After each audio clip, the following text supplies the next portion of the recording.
साथीहरु नमस्कार। आज चाहिँ मैले भिडियो सुरु गरेको छु दुहाको अलविदा पार्क भन्ने ठाउँबाट सुरु गरेको छु।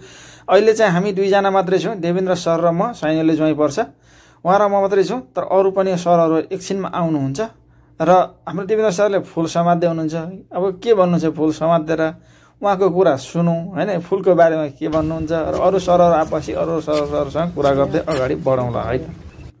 साथीहरु नमस्कार। तपाईहरु सबै भिडियो हेर्दै हुनुहुन्छ, भिडियो अन्तिमसम्म हेर्नु होला र जाने बेलामा च्यानललाई अवश्य सब्स्क्राइब गरेर जानु। अब हामी नमस्कार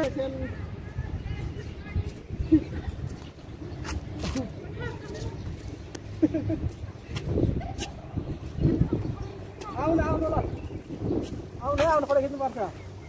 अब चाहिँ हामी यहाँबाट भन्ने जान्छ, तपाई थर्किने जान्छ। अब चाहिँ हामी यहाँबाट सिधा मेट्रो स्टेसन अलविदा पार्कको स्टेसनबाट चाहिँ अब हामी यहाँबाट अलविदा क्यामेराम्यान भित्र जाँदैछौँ। अब यो चाहिँ यसलाई भनिन्छ अलविदा पार्क। अनि हामीहरू चाहिँ यहाँ चाहिँ किन आउनु भएको थियो भन्नुस्? किन आउनु भएको? जनता जान चाहन्छ, किन आउनु भएको तपाईँ? हामीहरू चाहिँ आज यस राइजिन्सन ग्रुप डिएक्सन टोली आज खटेको छौँ यो अलविदा पार्कमा। अनि हामीहरूको यहाँ नयाँ नयाँ मिसहरू सरहरू आउनु भएको छ। हामीहरूको डायमन्ड सर अगाडि हुनुहुन्छ। यस अलविदा पार्कमा चाहिँ आज रमाइलो गरेर चाहिँ हामीहरूको एकदम ऊर्जा भएको छ, धेरै खुसी लागेको छ।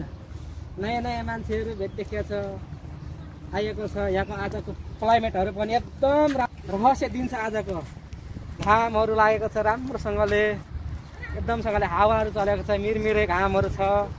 एकदम राम्रो लागेको छ मलाई। यसै गरी सम्पूर्णहरूले पनि यस पार्कमा आएर चाहिँ कहिलेकाहीँ हाम्रो जहाँबाट हुनुहुन्छ, जे ठाउँमा हुनुहुन्छ, कतारमा रहनुहुने सर मिसहरूले आफ्नो चाहिँ मनोरञ्जनको लागि, खुसियालीको लागि कहिलेकाहीँ यसो टाइम पासको लागि आएर यस पार्कमा तपाईँहरू घुमफिर गरेर चाहिँ आफ्नो मनको वेदनाहरू खुलासा गरेर चाहिँ अगाडि बढ्न सक्नुहुन्छ। यस्तै गरेर र हातमा हात काँधमा काँध लगाएर चाहिँ अगाडि बढ्नु हुने हामीहरूको यहाँकोमा मिसहरू हुनाले हिँडिराख्नु भएको छ। उतातिर लगात अब यहाँ अलविदा पार्कदेखि थोरै परतिर गयो भने चाहिँ के छ, कतारको चाहिँ अहमद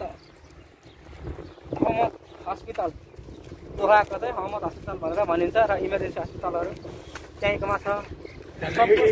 एउटा फोटो खिच्नु।